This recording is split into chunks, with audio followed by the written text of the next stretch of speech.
Hi Pisces, this is Pisces Hub. Welcome to my channel. So for today's video, alamin natin kung ano yung magiging mensahe ng tarot cards for Pisces, especially you're dealing with someone na no contact, okay? Pwedeng ito ay karelasyon mo, pwedeng ito ay family member, pwedeng ito ay kaibigan, katrabaho, or kung sino man na hindi mo nakakausap, or pwedeng something na merong distansya sa inyong dalawa. Okay, alamin natin kung ano yung magiging mensahe tungkol sa sitwasyon niya ngayon. Okay, gamit ang ating tarot cards. Okay? Reminder lang Pisces na ito ay general reading po. So, pwede pong mag-resonate sa'yo, pwede din pong hindi, okay? And this is a timeless reading. So, kahit anong araw, buwan o taon mo ito napanood, Pisces, pag mag-resonate po sa inyong sitwasyon, take nyo lang. Pag hindi, wag pong ipilit. And ang energies po ay pwede pong vice versa. It's either you or itong taong dinidil mo ngayon, okay? Taong actually no contact sa ngayon. Okay? So, ano po ang message po for Pisces dealing with this specific person? Ano po ang message po? Wheel of Fortune. Okay, so everything happens for a reason, Pisces, and there's something na light at the end of the tunnel, okay? There is a situation, there's a big reason why, okay? Pero kahit ano man yun, everything will, kumbaga, magiging maayos. Everything will turn into a better situation. It's either, magko-communicate ulit kayo, okay? Meron tayo dito, ang dami naman. Ang dami naman. Pero sige, kunin natin to. 7 of Wands, 6 of Swords, King of Pentacles, 4 of Pentacles, the Fool, and 2 of Pentacles. Okay, so meron tayo ditong fire sign, Aries, Leo, Sagittarius, air sign, Gemini, Libra, Aquarius, and earth sign, strongly masculine energy, Taurus, Virgo, Capricorn. Okay, so there's a new beginning. Okay. Bottom of the deck is 4 of Swords. So, pwedeng both of you, Pisces, is, kumbaga, nag-overthink, especially after work, after the day, parang, pagkatapos ng buong araw, matutulog before kayo matulog, okay, habang nagpapahinga, naiisip nyo yung isa't isa. Okay?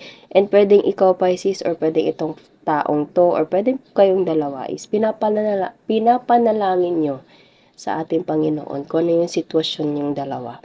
Okay? And that's a good thing though. Okay? Maganda yung ganung sitwasyon na pareho kayong nananalangin na naway maging maayos, na naway alam mo yun, maging maganda yung kalalabasan ng kung ano man yung nangyayari sa inyong dalawa ngayon. Okay? So, pwede ito ay pagkakaibigan, family member, trabaho, or mismong karelasyon mo. Okay? Pero as of now, there's a blockage. There's something na parang, pwedeng merong isa sa inyo medyo galit, medyo mainit yung ulo. Okay? Kasi nakikita nyo yung mukha ng taong to medyo intense. Okay? And siya yung parang, strongly wanted to put the boundaries for the both of you. Okay? And he or she tried to move on. He or she tried to forget about you. Okay? Or pwede ikaw, Pisces, na ganito yung ginagawa mo. Okay? Ginagawa mo lahat para makalimutan siya. Ginagawa mo lahat para hindi mo siya maisip. Okay? Kasi andun yung emosyon mo eh. Andun yung emosyon na hindi, ibablock ko to, ano ko to, hindi, mag-move on ako. Okay? Ganun yung parang emosyon ng taong to. Pero, unang-una pa lang, yung card natin ngayon is Wheel of Fortune. Okay? It happens for a reason. And there's a light at the end of the tunnel. After that, medyo rough situation sa inyong dalawa, magiging maayos. Okay? Magiging maganda. yung result nun, yung outcome nun. Whatever outcome it is, maganda siya for the both of you. Okay? And King of Pentacles, pwedeng itong taong to is someone na hardworking. Okay? Pwedeng ikaw din, Pisces, na parang inuuna mo yung sarili mo, nagtatabaho ka, you keep yourself busy, okay? As I said kanina, you tried to forget this person, or itong taong to mismo is tinatry ng kalimutan ka. Okay? Ganun yung uh, ginagawa ng taong to. And this person is more on financial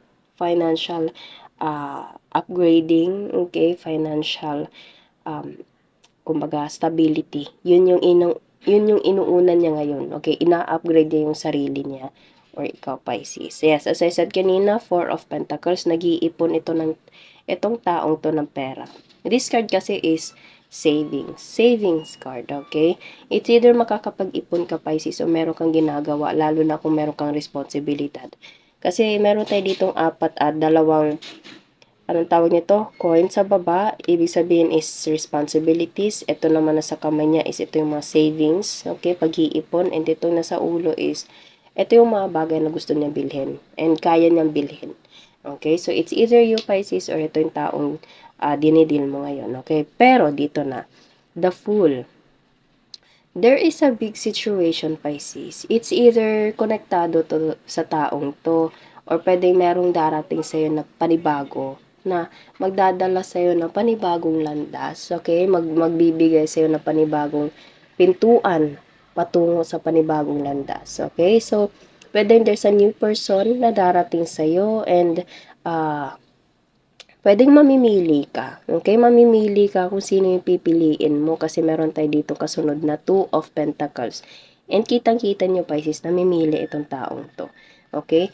Ito, meron siyang, kung ano man yung pinili mong Pentacle, Pisces, there's a, kumbaga, consequence sa decision mo na yon. Okay? Sa choice mo na yon. There's a big ship and there's a, alam mo yun, maliit na bangka. So, it's up to you pa rin. Okay? So, sa nararamdaman ko, there is a new person and past person. Okay? Kasi meron tayo ditong the Fool and this card is new beginning, new person, fresh new start. Ganun siya. Okay? So, there's a new path na darating sa'yo and ayun nga, yun yung pipiliin mo or mamimili ka, which one. Okay? Or pwedeng itong taong to is merong pinagpipilian, it's either you or this person na pwedeng kakakilala niya lang or pwedeng ikaw yung kakakilala lang. Okay? And meron siyang dinidil dati. Okay? It's vice versa po ang reading natin ngayon. Pero kung ano man yung decision niya, there's a consequence of it or ikaw, Pisces. Okay? And bottom of the deck is Four of kumbaga swords. Okay? Kayong dalawa, Pisces, is or ikaw or siya is pinapanalangin sa buong may kapal ang ating Panginoon about sa inyong dalawa. Okay? About sa kung ano man yung sitwasyon. Okay? So, and it's a good thing. As I said kanina, maganda yon kasi ang ating Panginoon ang nakakaalam sa lahat. Siya ang nakakakita, siya ang nakakarinig, siya ang nakakaalam. Lahat-lahat. Okay? So, you have to surrender. You have to trust the process, trust His will. Okay? Pag kayo, pag hindi, hindi. Okay? And unahin yung sarili, unahin yung mga magagandang bagay and yung mga responsibilities mo, Pisces, or pwede itong taong to is ganun din yung ginagawa. Okay? Pero kahit ganun man, as I said kanina, maniwala sa ating Panginoon, sa ating universe, sa ating guardian angel, and everything will turn out into a better situation. Okay? Magiging maganda din yung kahihinatnan or outcome ng sitwasyon nyo ngayon. Okay? Kung ano man yung pipiliin mo, Pisces, it's still up to you. It's either this is a new person, past person. Okay? So, okay, kuha tayo ng mga initials, Pisces, or random words kung ano po yung konektado sa'yo and sa taong dinidil mo ngayon na no contact. Okay?